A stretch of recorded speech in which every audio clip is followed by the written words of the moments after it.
Hey guys, how's it going? So today I have the Legion 7. This is the 2023 model.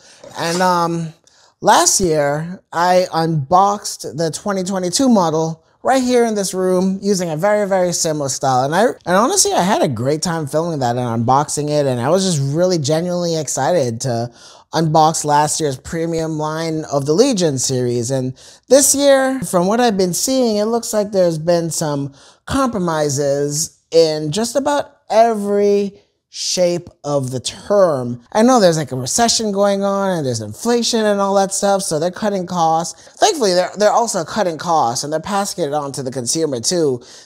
Last year, the maxed out Legion 7 was like $36.99 with a 3080 Ti. Now with the equivalent 4080, you can get it out the door for like $2,700 on B&H and on Lenovo whenever it is in stock. But anyway, I'm talking too much. Let's just get right into it.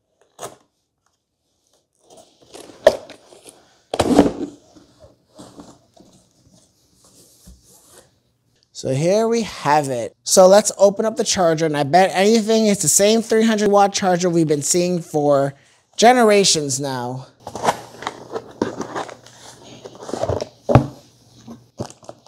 It is, and the Legion charger is still one of my favorite. It's flatter and it's typically lighter than the other ones, and the cable length is pretty long too, so it doesn't compromise where you want to use your laptop. So let's just see what's here. I wonder if they're still using those ceramic keys. I thought they would have dropped that this year.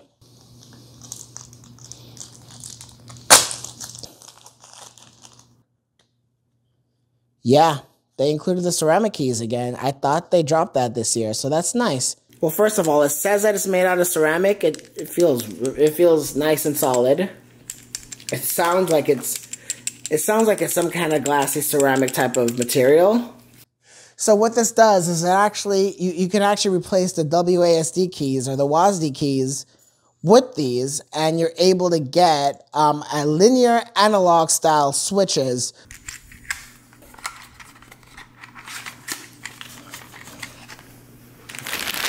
So like I said, you've seen this charger if you've been following my channel.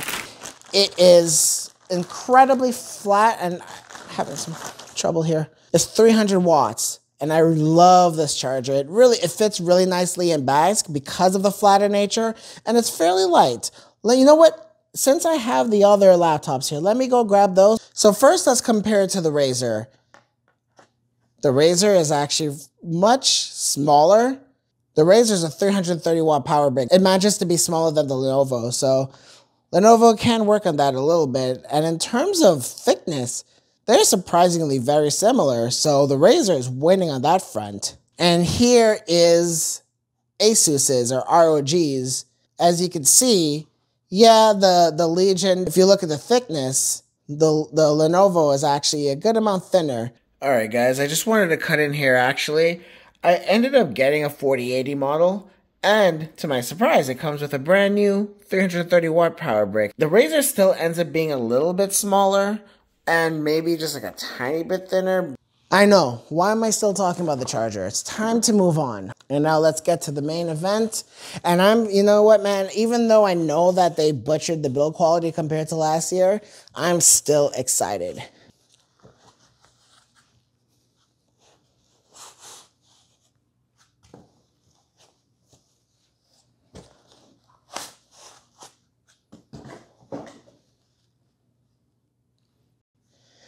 And here it is. It feels really light, actually. I think it might be lighter than last year's. So you got your Lenovo logo right here. At the back, you're still getting all those ports. 2 USB Type A's, which is awesome. I feel like last year there was only one, and that wasn't enough for me. HDMI 2.1.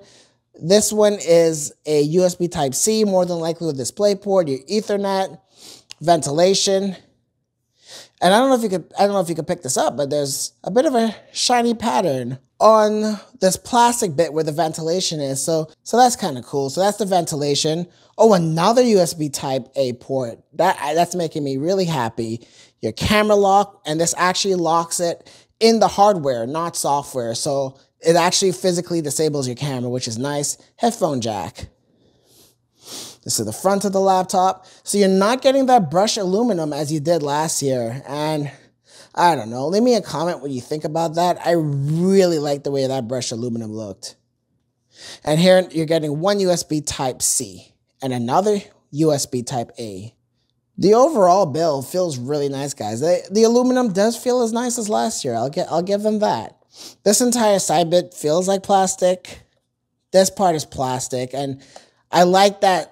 In 2021, they had like this plastic bit right here, but then in 2022, they removed it. It was just more flush with that brushed aluminum, but it looks like they brought that back. So I don't know if it's part of the cost savings to reduce the overall price of this item, but yeah, it's definitely not feeling as premium as last year's, but you know, it's still very premium. So you have your anti-static film. Cool. If you want, you can just pause this and read over that if you'd like.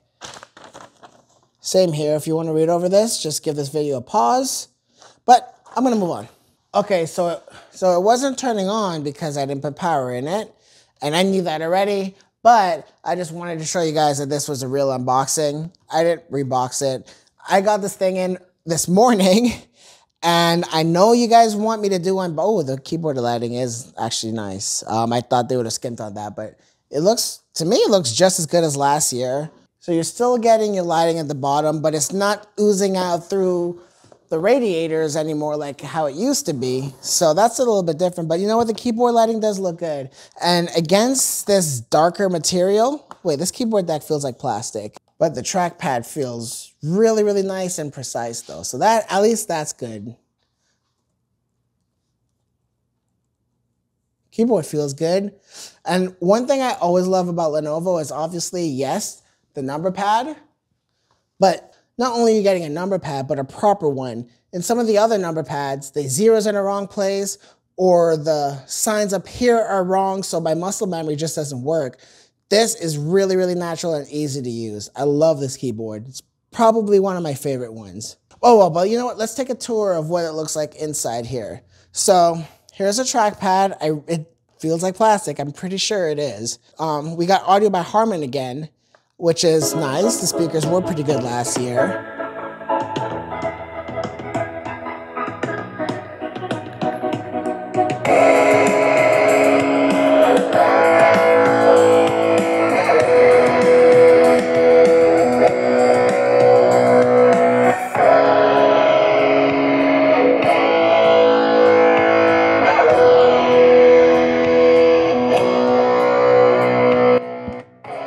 So this is what the keyboard looks like. One thing I noticed, there's no fingerprint scanner this year. They removed that, but the laptop still folds all the way down, if that's important to you. Actually, in some cultures, they actually put it this way, and then they can actually collaborate together while everyone's looking at the screen. In a lot of Asian cultures, that's how they use their laptops. So for that market, having the screen go all the way back is important. While this loads up, it's not as bad as I had it in my mind. I really, really thought that this was going to be a significantly inferior product. But you know, it looks like overall they slimmed it down. They made it smaller. And based off of some of the scores I've been seeing on Reddit, the 4080 is performing as good as some of the other 16-inch laptops. And you know what? How about we take a look at some of them? I do have them. Let me go grab them. Okay, so first, let's do a comparison between the Legion 7 2023 and the Razer Blade 16 2023. This one's a fully maxed out 4090 version. Not that it matters right now because we're just trying to get a sense of the dimensions. And mind you, both of these have the same screen size. So as you can see, the Razer Blade 16 is a good amount smaller than the Legion 7. That could matter a whole big deal to you if you travel with your laptop, and also with the smaller charging brick that the Razer comes with. If portability is important to you, that's already a winner. No ports on the back, but on the side, you're getting ports. Oh, but you know what? Let's at least kind of look at I get an idea for the thinness. It looks like the Razer Blade 16 is thinner, and you're getting a full SD card slot if that's important to you. All right, and here we have the Scar 16. And at this angle, they look closer, but you can see that the Legion is significantly thinner than this. And the Scar performs incredibly good. I recently got in the Scar 16, and this one has the 4080 and that awesome mini LED display. Alright guys, so I was going to end the video there, but I figured, no, I need to give you guys a little bit more. So at this point, I've had the Legion 7 for about a week. That was a 4070 model, and then I ended up just getting in the 4080. And overall, I've been really liking this thing. It's been a blast to use. It kind of fits in and very competitive with all the other previous premium gaming laptops I have in my possession right now. But overall, I feel like if you're considering the Legion, I know I was a little bit harsh about the change in the build qualities, but then when you're comparing them to the other laptops I have, it holds up pretty well, obviously except for the Razer, but the Razer is just crazy expensive, and you do lose some of the performance with the thermal throttling. I'm getting the full performance out of this thing, and it's smaller than the Scar, so overall, oh, and I also forgot to mention throughout this entire video that this Legion 7 is smaller than last year's Legion 7, and it's able to perform much better and give you much better temperatures while pushing the same amount of power and wattage, etc. So, no, I'm really happy about it. So one thing I want to end off with is the performance. Okay, so let's just talk performance really quickly. Right now, I am comparing the RTX 4080 versus the 4070. Thankfully, I'm able to get both Legion 7s in here, so I was able to do some good testing on it, but not good enough. I'm going to have more for my full review, but I think this is just enough to give you guys a good idea. So from what I'm seeing, if you could spring for the 4080, I would say go for it. It's usually a few $100s more. You're usually getting more RAM and about 35% better performance, which is actually very substantial. So in Time Spy, on the 4080, I got 19,136. On the RTX 4070 Legion 7, I got 12,736. That's a difference of 6,400 points, and that leads to a 30% increase that goes towards the 4080, so that's pretty significant. But in actual real games, okay, so Guardians of the Galaxy, and I test this fully maxed out with RTX and with DLSS quality, and on the 4080, I'm getting 130 FPS versus 84 on the 4070, so that's substantial. So I mean, that's like a 35% difference. That's like going from PlayStation 4 to PlayStation 5. It is that substantial. So if you can spring for the extra, I would say go for the 4080 every single time. With the 4090, I don't know yet. Probably not.